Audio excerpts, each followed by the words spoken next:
بسم اللہ الرحمن الرحیم۔ السلام علیکم۔ علم کی بات چینل دیکھنے والوں کو راؤ قمر رضوان نئی ویڈیو میں خوش آمدید کہتا ہے۔ دوستو، مدینہ منورہ کے مضافات میں ایک جامع مسجد کے خطیب کی ایک خوبصورت بیٹی تھی جو جامع میں پڑھتی تھی۔ ایک دن وہ جامع سے واپس گھر آئی۔ گاڑی سے اترتے وقت ایک لڑکے نے اس کا چہرہ دیکھ لیا۔ لڑکی بہت حسین و جمیل تھی۔ لڑکے کو پسند آئی۔ اس نے پتہ کیا لڑکی خطیب صاحب کی بیٹی تھی۔ لڑکے نے اسی دن سے صف اول میں نماز پڑھنے کا اہتمام شروع کیا۔ اذان سنتے ہی وہ مسجد کے دروازے پر پہنچ جاتا۔ نماز تک تلاوت قرآن میں مشغول رہتا تھا۔ 6-7 مہینوں تک وہ اسی معاملات کا پابند رہا۔ اس کے بعد اس نے والد سے شادی کی خواہش کا اظہار کیا۔ والد نے کہا ٹھیک ہے، دیکھ لیں گے مناسب رشتہ۔ اس نے کہا کہ لڑکی میں نے دیکھ لی ہے۔ والد کے پوچھنے پر اس نے خطیب صاحب کی بیٹی کے بارے میں بتایا۔ اس نے کہا کہ یہ تو بہت اچھی بات ہے، امام صاحب سے ملتے ہیں۔ ائمہ دین محلے کے ساتھ امام صاحب کی خدمت میں حاضر ہوئے۔ امام نے لڑکے کے بارے میں پوچھا۔ انہوں نے اسی لڑکے کی طرف اشارہ کیا۔ خطیب نے لڑکے کی دینداری کو دیکھ کر رشتہ لڑکی سے مشورہ کرنے اور رضامندی ظاہر کرنے پر قبول کیا۔ چنانچہ رشتہ طے ہوا۔ 6-7 ماہ بعد شادی ہوئی۔ شادی کے کچھ عرصے بعد لڑکے نے نماز پڑھنے میں سستی کی۔ 1-2 ماہ بعد لڑکے نے داڑھی کاٹ دی۔ گھر آنے پر لڑکی نے سخت ناراضگی کا اظہار کیا۔ اس سے کہا کہ یہ نمازیں تو میں تمہیں حاصل کرنے کے لیے پڑھ رہا تھا، اب مقصد حاصل ہو چکا ہے، اب بھلا کیا ضرورت؟ لڑکی یہ سن کر بہت افسردہ ہوئی اور جا کر اپنے والد صاحب سے کہا کہ اس بے دین کے ساتھ ایک دن نہیں رہنا چاہتی۔ یہ معاملہ محکمہ عدل تک پہنچ گیا۔ قاضی نے دونوں میں تفریق کا فیصلہ کیا۔ لڑکا بہت پریشان ہوا۔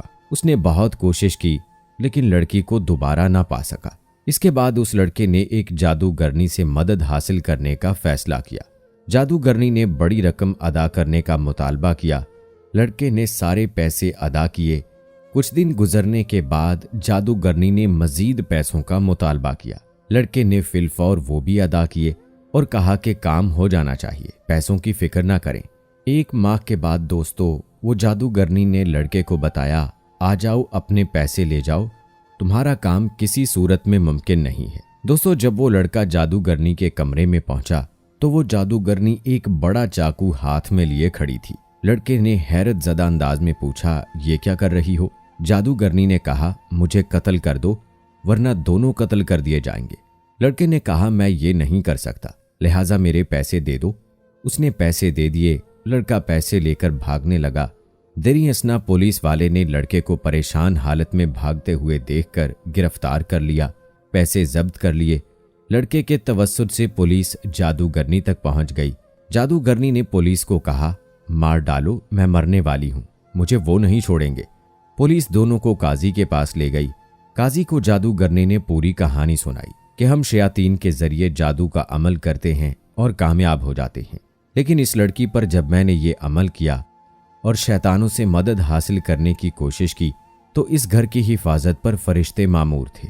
پھر میں نے دوسرا عمل کیا، تب بھی فرشتے مامور تھے، لیکن پہلے سے تعداد میں زیادہ۔ اس کے بعد میں نے رئیس الشیطان سے مدد لینے کی کوشش کی۔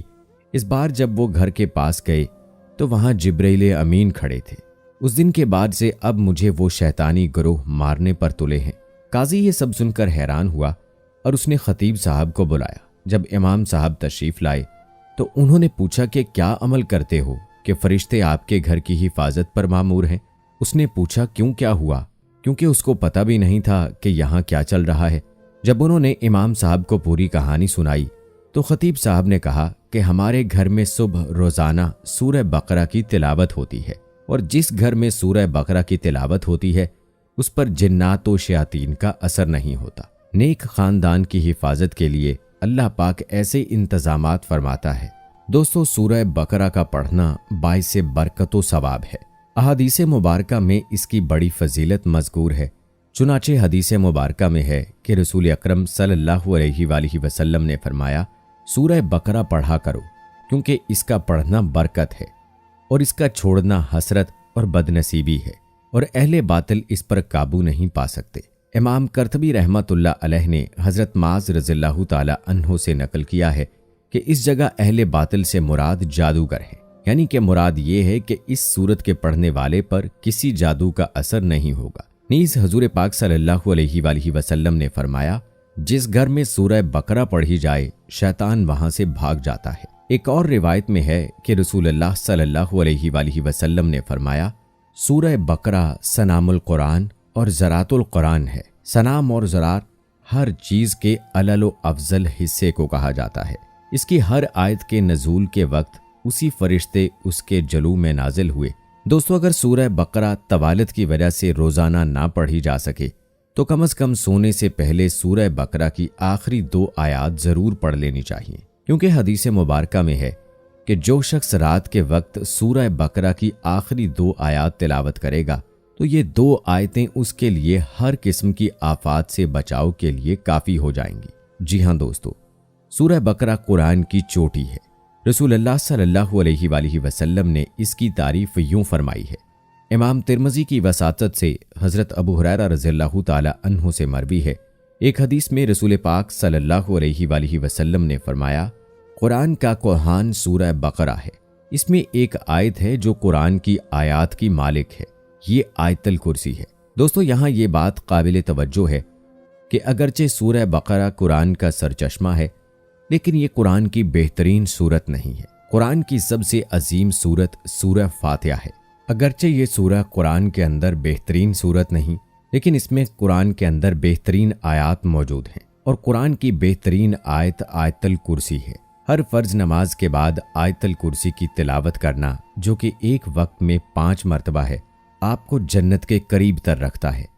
اور یہ بات امام نسائی کی مدد سے مروی حدیث سے معلوم ہوتی ہے، جس میں حضرت ابو امامہ رضی اللہ تعالی عنہ کی روایت ہے کہ رسول اکرم صلی اللہ علیہ وآلہ وسلم نے فرمایا، ہر نماز کے بعد آیت الکرسی پڑھنے والے کو جنت میں داخل ہونے سے کوئی چیز نہیں روک سکتی۔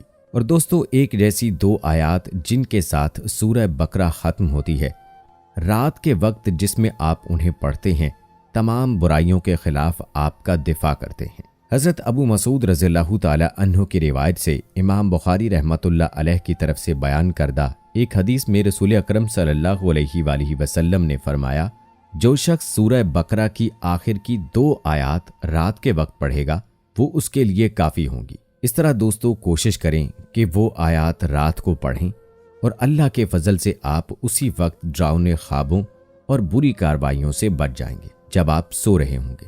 اللہ تعالیٰ سے دعا ہے کہ اللہ تعالیٰ ہمیں شیطانی اعمال سے بچائے رکھے اور ہمارا خاتمہ ایمان پر ہو، آمین ثم آمین۔ امید کرتے ہیں دوستو ہماری آج کی یہ ویڈیو آپ کو بہت پسند آئی ہوگی۔ اس ویڈیو کے متعلق اپنی رائے کا اظہار کمنٹ باکس میں لازمی کیجیے گا۔ ملتے ہیں اگلی ویڈیو میں، تب تک کے لیے اللہ حافظ۔